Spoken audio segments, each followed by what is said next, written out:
Hello everyone. Today we will talk about how to fix the app of RemixLive. We will go to settings. Then we click on apps. After that you will search the app RemixLive and we click. Then will on for stop.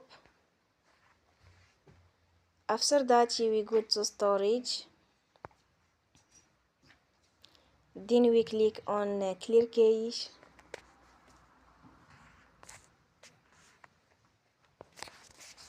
You will go to Play Store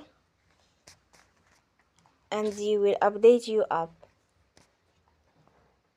Don't forget to support us by like and subscribe.